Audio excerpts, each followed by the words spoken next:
네, 이번에는 야당 목소리 좀 들어보겠습니다. 더불어민주당 경제통으로 꼽히는 분이죠. 이용우 의원을 스튜디오로 모셨습니다. 어서 오세요, 의원님. 네, 안녕하세요. 어제 보셨습니까? 본회의 중이었습니다. 그때 나중에 녹화로 좀 봤습니다. 녹화로 다 보셨습니까? 일단 좀 총평을 좀 해주신다면. 회의를 왜 했는지 모르겠습니다. 왜 제목이 예. 비상경제 민생이잖아요. 예, 비상경제 민생회의. 예. 근데 비상이라고 하는 걸 전혀 느끼지 못했고요. 민생을 이야기하지 않은 회의잖아요. 그래요. 그러니까 제목과 실 내용이 걸맞아야 되는데 전혀 걸맞지 않고 미래의 장밋빛만 보여주는 그런 회의를 지금 국민들이 듣고 싶었을까요? 국민들이 듣고 싶고 아쉽고 가려운 데를 처방해 주는 회의가 아니고 본인이 하고 싶은 얘기만 한 거예요. 그런 회의는 할 필요가 없죠. 그러면 어제 그 자리에서 꼭 논의했어야 되는, 그다음에 공개했어야 되는 내용이 뭐라고 보시는 겁니까? 두 가지죠. 지금 김진태 지사발 레고랜드 사태. 예. 그럼 자금시장이 말이 아니거든요. 예. 그러고 그 자금시장이 말이 아니고 그것이 어디까지 확산될지. 뭐 지난주 일요일 날 50조 플러스 알파. 어제 한국은행에서 뭐 은행채에 대한 적격채 좋습니다. 그 해야 될 일이거든요. 근데 그걸로 끝나지 않고 더 확산됐을 땐 어떤 조치를 해야 될지 플랜 B, 플랜 C를 준비하고 해야 되는 조급한 시장이거든요. 시장을 좀 안심시켰어야 그렇죠. 된다. 그다음에 두 번째 민생입니다. 민생 고금리 고물가 이런 상태 속에서 어떻게 갈 건가. 아까 홍 의원이 인터뷰할 때 들었었거든요. 한전채 얘기를 했습니다. 예. 한전채가 이제 적자가 많이 날 때 국채를 계속 발행을 할 수밖에 없는데 그렇다면 한전채가 그렇게 발행됐다. 그럼 결국엔 한전을 어떻게 흑자로 만들 것이냐의 문제죠. 그렇죠. 그렇다면 우리나라가 에너지를 굉장히 많이 쓰는 나라고 에너지 전환을 일어나는 상태 속에 일어난 일이다. 그리고 유가가 올라가서 한전 적자가 심해진다. 그러면 결국에는 전기값은 인상될 수밖에 없는 상황입니다. 그리고 전기값이 인상되고 해야지만 한전의 흑자가 날 전망이 생기면서 채권값은 안정이 될 겁니다. 네네. 그거와 더불으면 또 이게 그렇게 됐을 때 서민들이 굉장히 힘들어집니다. 힘들어질 때 바로 에너지 바우처 같은 거로 해서 뭐 월간 얼마 이상까지는 저소득층과 서민층에게 에너지 바우처를 공급해 줌으로써 충격에 대비하는. 쉽게 말하면 전기 요금을 올리겠다고 얘기를 하고 다만 에너지 약자들에게는 이렇게 해주겠다. 해주고 그게 사실 서민들 입장에서 보면 자 지금 이 상태에서 한겨울이 다가오는데 전기값이 올라가고 기름값 올라가면 우리는 어떻게 살까? 그게 가장 큰 관심사잖아요. 그러면 올라갈 수밖에 없는 걸 설명을 할 뿐만 아니라 네. 올라가더라도 충격을 줄이기 위해서 우리는 이런 조치를 하고 있습니다. 해줘야지만 한전채 문제도 해결 전망이 보이는 거거든요. 그런 건 보이지 않은 채 계속 다른 이야기를 하고 앉아 있으면 채권값 아무런 문제가 아니죠. 근데 예를 들어서 레고랜드 사태 같은 경우 조금 전에 홍석준 의원은 비록 그 자리에서 이야기가 없었던 게 약간 아쉽기는 하지만 그래도 정부가 다른 자리나 이런 걸 통해서 이미 대책을 내놓지 않았느냐 이렇게 이야기를 하던데. 참 한심한 이야기입니다. 왜요? 제가 레고랜드 김진태 지사가 발표했을 때 바로 국정감사에서 그걸 지적하려고 하다가 지적을 하면 또 그 지적 때문에 시장이 더 흔들릴 것 같아가지고 ABCP나 자금 만기에 대해서 국정감사에서 계속 지적을 했었습니다. 예. 근데 보면은 몰랐다는 거잖아요. 추경호 부총리는 14일 날 워싱턴 DC에서조차도 그거 한 강원도의 문제다. 그리고 최상목 수석도 나중에 알았다. 이렇게 얘기했습니다. 근데 채권 시장에서 저는 채권 운용을 해본 사람 입장에서 그 사건 나오면 이건 시장의 신뢰가 무너진 거기 때문에 전방위적으로 파급될 수밖에 없다. 그렇기 때문에 대책을 세워야 된다. 그 이야기를 했던 거거든요.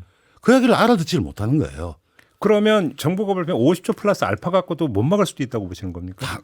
그럴 수도 있습니다. 그럴 수도 있어요. 지금 이 상황에서 아까 홍 의원도 그런 얘기했지만 대구의 미분양, PF 그게 곳곳으로 넘어가죠.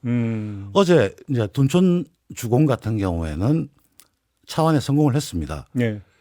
그 대형 건설사하고 하기 때문에 가능한데 중소형으로 내려오면 어떨까요? 지금 집값을 전망을 해보면 분양이 잘 될까? 분양이 잘 안 되면 분양을 담보로 해서 발행하는 채권의 금리가 어떻게 될까? 어제 통영 에코파워 같은 경우에는 500억 전부 미매각 났습니다. 500억 전부가? 예. 등급은 A 등급입니다. 그래요? 한화에서 지급 보증했습니다. 예. 그래도 미매각이 나서 인수한 주관사가 다 떠나는 상태가 됩니다. 예. 인수한 주관사가 떠났는데 그것이 많이 주관사들 쌓이게 되면 증권사도 문제가 되기 시작을 하는 거거든요. 이 파장은 가래로 막을 걸 정말 말도 안 되게 키워버린 겁니다. 호미로 막을 걸 가래로도 예. 못 막는. 그렇습니다. 그렇다. 지금 이야기 나온 김에 지금 부동산 시장도 상당히 심각하다고 지금 혹시 보시는 거예요? 그러니까 아까 잠깐 경착륙 가능성 이런 얘기까지 지금 나왔는데. 전 여당 의원께서 경착륙 이야기를 한다는 것 자체도 굉장히 경솔하다고 봅니다. 아, 그래요?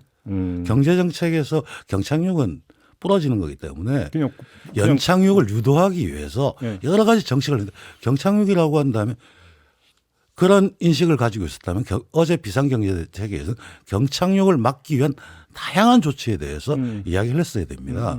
근데 나온 게 첫 주택, 1주택에서 LTV 50%, 네. 그다음에 뭐 15억 이상도 대출. 가능하게 해준다. 자, 그 상황이면 지금 집값에서 LTV 50을 첫 주택으로 하는 사람이 지금 집을 살려고 하겠습니까? 지금 금리가 이렇게 가는 상황에 경제가 이런 상황에서 일단 지켜보자. 네. 이런 입장에서 안 사거든요. 그리고 10억까지 대출. 만약에 한 10억 정도 제가 대출을 한다면 금리 한 6% 가정하면 한 달에 제가 내는 이자만 500만 원입니다. 그렇죠. 10억이라고 한다면. 근데 그 정도를 할 수 있는 사람들이 과연 얼마나 있을까? 예. 이거는 전혀 이치에 맞지 않는 지금 시점에 맞지 않은 다른 동네 이야기를 하고 있는 겁니다. 아, 그렇다. 오히려 지금 시장에서 지금 그 요구하고 있는 조치하고는 좀 거리가 멀다. 예. 그렇게 보시는 거고.